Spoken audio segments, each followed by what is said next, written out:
And I think I remember rightly, Miren, that when we very first started, we really went through your kind of goals, where you wanted to be, and whether sort of rent to rent SA was really for you. Can you kind of remember those conversations that we had?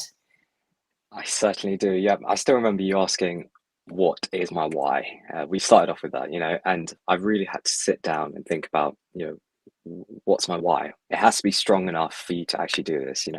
You have to believe that you can achieve it in order for you to actually do it. Uh, so yeah, we went through the goals, and my goal is, to leave my corporate career, um, and essentially just spending my time wisely. Not having to uh, not having to wait until the never-ending retirement age, for example. You know, Oh, no. that doesn't appeal to me at all. So something like property, something like rent to rent is it's down my street. That's exactly what I want to do. And rent to rent isn't the end all. For me personally, it's something that I think I can achieve. And then I'll probably move on to a different strategy that you're not going to be constantly doing the same thing over and over again. Rent to rent isn't the end all. So that's for me personally.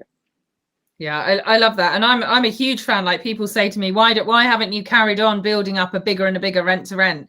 Well, for me, rent to rent was purely a cash flow process for me to then move on to other things. My aim is to own property, and that's what it's rent to rent enabled me to do. And I loved it and I enjoyed it, but it wasn't I didn't want to have a hospitality business forever. It was my stepping stone.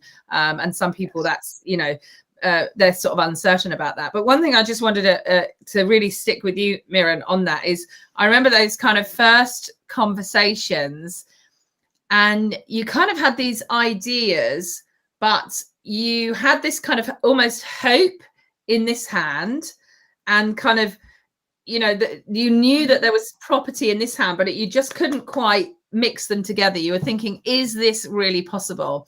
And I remember we did a little exercise, and I asked you, what, for instance, what income would make you financially free? What income would do that for you? And then I asked you, what would that kind of day look like? So you wake up that morning and you've got this money coming in. You're not having to do too much. Obviously, you're going to do a bit because it's your business, but let's say 2 to 3 hours a week or whatever it is. How would you feel? And that was quite a challenge for a bit, wasn't it, for you? Do you want to can you remember sort of talking through that? Yeah, I mean, I think it was a challenge, and like I said before, I really had to sit down and think about it, because if you're so used to the mindset of, I'm going to be doing a 9 to 5 forever, I'm going to be working at this corporate job forever, you really have to think about what your life could look like if you chose to do something else. And for me, it was waking up and not having to worry about, attending a meeting, for example, or, ready to start work at, a certain time. So for me, it's utilizing your time wisely, and I feel like, a 9 to 5 job doesn't really attract me anymore, whereas property does. So, in our initial meetings, we definitely had to drill down on my why, my mindset. And I think you also prepared me for, potential obstacles along the way. And I really needed to hear that, because personally, I think, if you do anything in life, you have to be someone that's self-sufficient. No matter how many no's you get, you have to pick yourself up and keep going. Yeah, absolutely. And I really loved it, because for me watching you, obviously it's really rewarding for me to see things, but you felt a little bit lost when we first started chatting. Definitely. Totally normal. Yep. And I was able to give you a reason to take this path. And I think sometimes, like always, we have a thought that we might go in a certain way, but you weren't quite sure of that reason. Whereas for Omar, You know, his was really clear right from the start. And I'm sure, like all things, there are other elements that come into that. But when you have a family, that generally comes pretty high up on your radar. But, you know, for somebody who's in their late 20s, you know, who seemingly has what I would call quite a comfortable life. You're pretty comfortable, aren't you? You don't desperately hate what you're doing. It's, you know, and actually it's those people that it's the most difficult for. You know, for people who perhaps are really short of funds, you've got quite a motivation, haven't you? For those people who've got, you know, kids who are relying on you, that's a big motivation. You might have, you know, other things, but when we're a bit comfortable, that's actually the most difficult to get through, because we can just drop back so easy. Oh, I don't need to do that. I'm really comfortable. So I think for you, Miren, that was really, really an important part of understanding that and kind of, yeah, and moving forward. So yeah, really, Absolutely. really interesting. Yeah. So Omar, yeah, just going back to this rent to rent, because obviously with Miren and I, we kind of went through all the different strategies together, and he, you know, definitely wanted to go ahead with the rent to rent. But kind of when we met, you'd already made that decision on the strategy. So what was it that made you, for instance, do that and not deal sourcing, or perhaps rent to rent HMOs or something like that?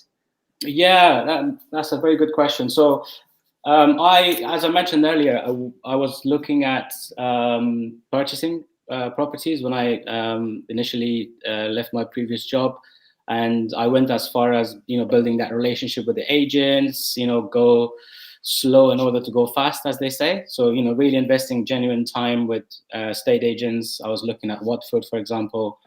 I live very near to Uxbridge, so I was looking for properties within 40 to 30 minutes drive from where I live.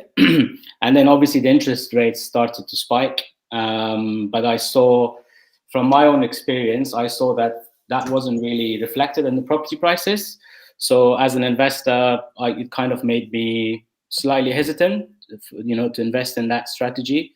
So then the question of cash flow came in, and I wanted to get to the point where I'm able to replace.